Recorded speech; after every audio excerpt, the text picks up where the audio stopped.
What can I say about our next guest? From TV tomboy and neighbours to chart topper, millionaire, they say, by the age of 23. First 10 singles all went top 5, and now she's back with a new album and a new look to match. Will you welcome, please, Miss Kylie Minogue.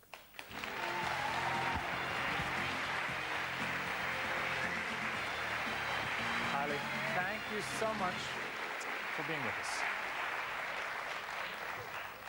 I'm not sure about the new look. I was looking at some videos of you earlier today, and you really haven't changed. The hair's changed, but that's about it.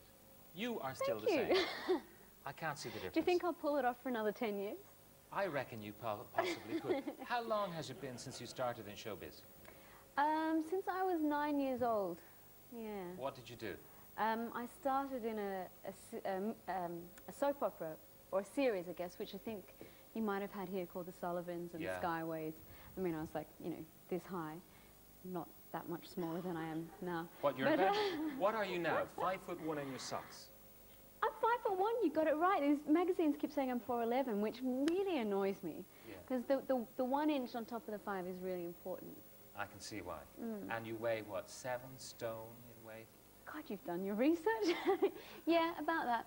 Because on television, when you see people, you can't tell. I mean, they can be taller or smaller. As long as they're proportionate, you've no real idea what they weigh or what size they are. But you're 5'1" and 7 stone, so people can be utterly envious of you out there. It's a long time in showbiz. Was the showbiz in the family? Not really.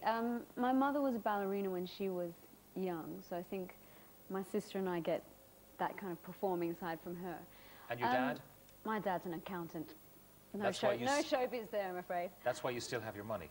That's right. Unlike other Quite people. a good combination. Absolutely so, absolutely so.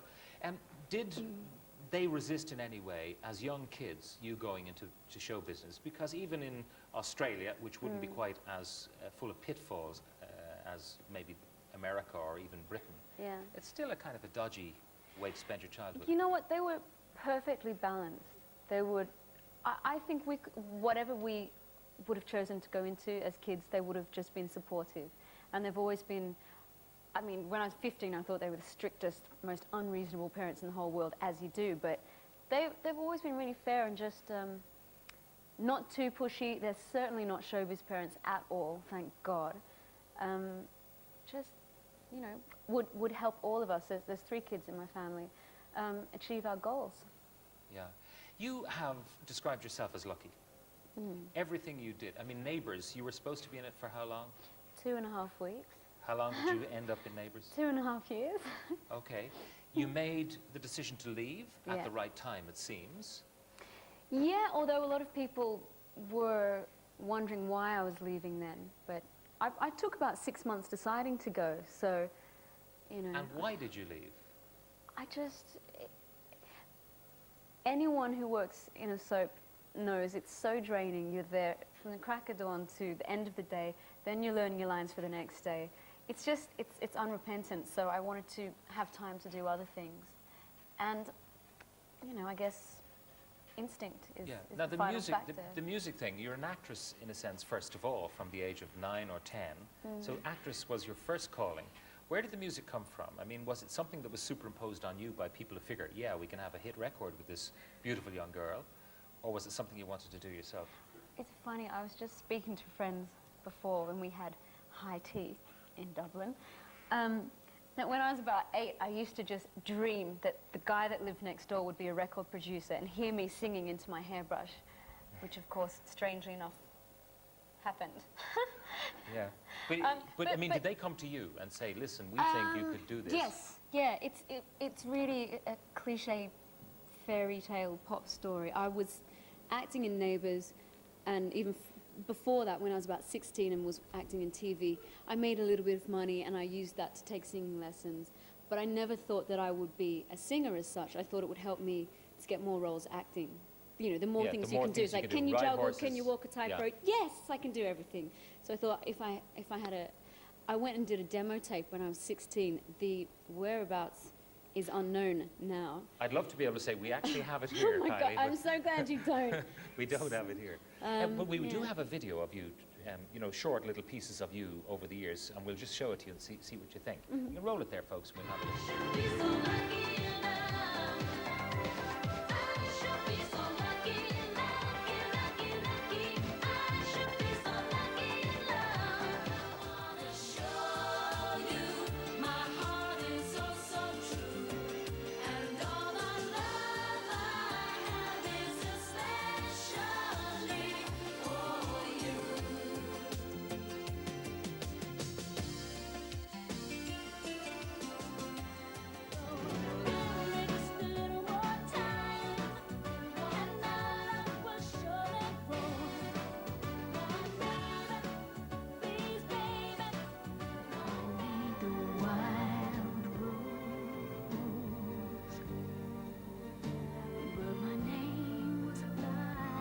day. Why they call me, I do not know. For my name was Eliza Day. I'm thinking about it. Oh, I'm sorting everything inside. I'm looking in space. There's time, there's growth. You haven't changed a bit, not a bit. The first bit, the big hair. The scrunch. Monica Lewinsky to the life. Definitely. Yeah. But you've changed your hairstyle, but your face seems the same sort of very fine chiseled features. Do you feel very different to the way you felt then? Some days, no. But I'm careering towards 30 in just over a month. So, you know, in other ways, I do feel very different. I mean, in the beginning, I'm just more aware, which is really important to me. Initially, I was, you know, a lot of that time is like a blur. I can't really remember everything that I did because it was so. You know, I was all the being stuff- pushed from one place to the next. The really. stuff they write about you over the years, they said you had breakdowns and all that. Did you ever have a breakdown? I had a small one. Yeah, I think it's probably being a bit over dramatic to, you know, breakdowns to me conjures up images of weeks and weeks of depression. I did have a difficult time at one point where just as a young girl it's hard to understand a lot of the aggression or, you know, a lot of bad things that were written in the press that were just quite unnecessary. Yeah, So, but I mean, did you have periods of weepiness for weeks and weeks and weeks on end? Or was it just grumpiness or... probably more just confusion, you know, and in the end, I just spoke to my parents about it, and they were great. And I remember my dad sitting me down and just stating the obvious to me, in fact, just saying, you don't have to do this, and you can say no. And there I was trying to work and please everybody and try and fulfill all these obligations that I thought were obligations, and in fact were kind of like extra activities. But you also said recently, I think, the new album, that if it wasn't particularly successful or the next album or whatever, that you don't want to grow old becoming a has-been, that you want to go out when you're really at the peak of the business. I don't know if I've ever The word said that. It retire could have was been actually used. retire. Yeah, I'm not thinking about retiring yet. yeah. But I mean, you will have another career when you decide that music holds no further charms. You know, people say, well, what other ambitions do you have? You've done this and this and this, and you've done so many things, and I tend to look at what I haven't done. What I have done is linear. That's behind me, and we can see, well, I went from there to there to there. But the future to me is like that, you know. I could go anywhere, and I think that's a wonderful... I said at the beginning that you're a millionaire. That goes without saying, I think, because you've had so many hits. But, I mean, are you careful with your money? My dad's an accountant. I know, can't help it. Well, I might, you know, I'll be down the market in the bargain bin, furrowing right down to the bottom and, you know, being very proud of finding something fantastic for 10p. And then I'll be buying a pair of Minogue Blahnik shoes that are ridiculously expensive.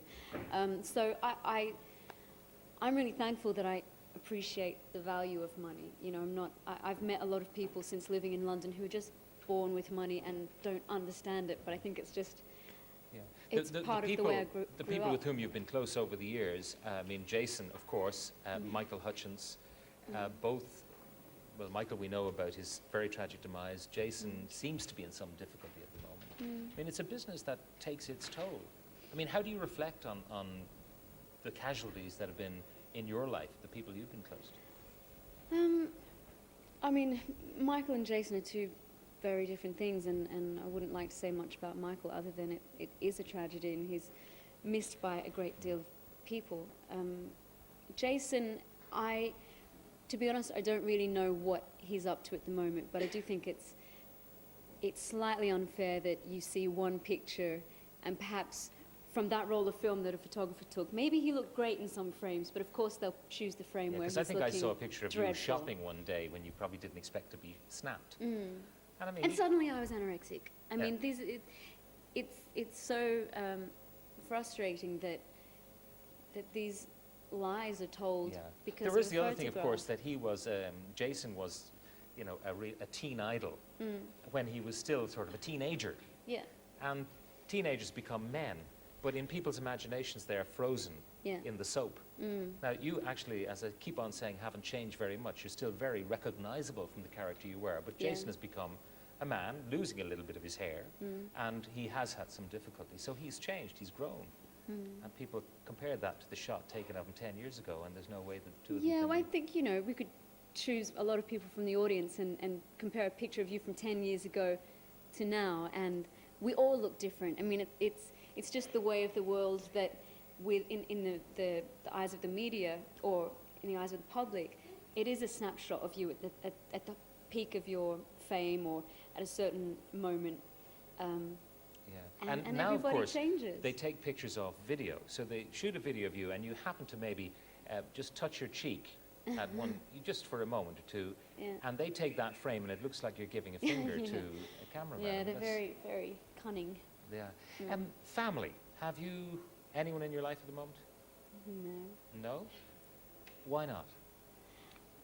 No reason why not. Just not meant to be with anyone right now. Yeah. I was, my most recent boyfriend, I was with him for 2 years, and it was a wonderful 2 years. And we're still the best of friends, so that's a great relief. I'd hate to be going through major heartache. And Yeah, that's something, I think, in everything I've read about you, you managed to remain friends with all your exes. yeah. What's the secret? I think you need to be friends in the beginning, and be able to have a good means of communication. Doesn't mean it's always been the smoothest transition from Lover to friend, but I'd hate to, you know, you spend a lot of time with someone and they become the most important person in your life. It would be a great shame to suddenly not be speaking. And in terms of, you talked about being conscious of the big birthday coming up in a month's time. I mean, is that... I'm more concerned about the party. I mean, turning 30 is one thing, but what will I do for my party? Yeah. But are you concerned about the tick, tick, tick of the biological clock? Not yet, no. Tell the truth, something's in the back of your mind. No. It is. No. Tis so. Tis so. Tisn't. Tis so. Tis so. No, no. I would have thought when I was about 20 that I would definitely have had children by the time I was 25 or something like that. Yeah. And, oh, here I am. Yeah. Any pressure from, I mean, in Ireland, parents tend to ask their offspring how are things No, going. my parents, no pressure. But my sister says that she wouldn't mind being, you know, they obviously ask her, and how about you? Do you think you're going to have children? She says, no, I wouldn't mind to be an auntie. I'm like, just stop it. Putting the pressure on me. Oh, no, Kylie can have a baby. I'll just look after it sometimes. So. Well, I hope you have a very happy 30th birthday. Thank you. You obviously haven't learned the trick. Never tell them your age, because they keep adding a year on year. So when you're 50, as I discovered, or 60, they thought just about that they keep years reminding ago. you of the passage of time. Yeah. Look, it's great to meet you. Thank you you. very much for being with us, and we can't let you go without performing for us. So Will do. will you do Breathe? From the new album is called Kylie Minogue. Yes. You are the author very much of this, not Stock Aitken Waterman. No. This is, for the first time really, this is Kylie doing Kylie's thing. Yeah. Yeah. I'm looking forward to hearing this. Okay. Kylie Minogue, thank you so much for being with us. Thank you. Now, while Kylie's getting organized, I'll give you our final clue, because she's got to get wired up there.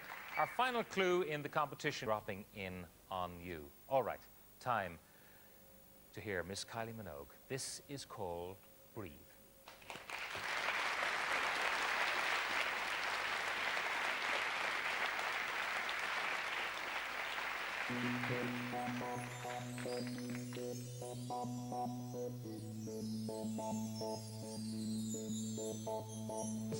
Don't blame me just because I am bored. I'm needy.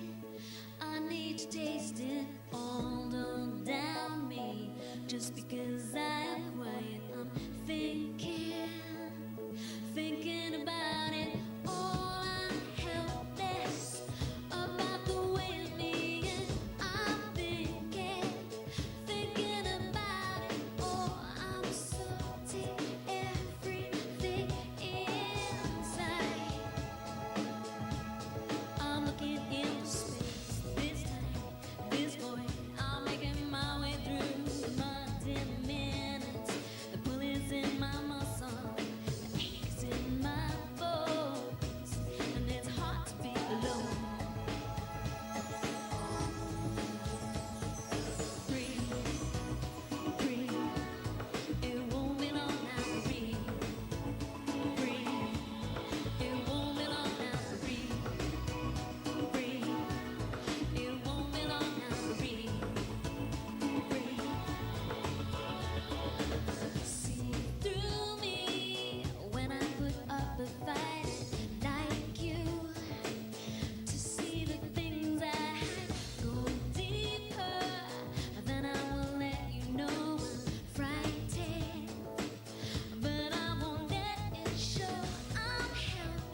Thank you. Thank you very much, Kylie Minogue, and Breathe. That's taken from the new album, which is simply called Kylie. Now, let's see what I can give you. The newspapers, before we go...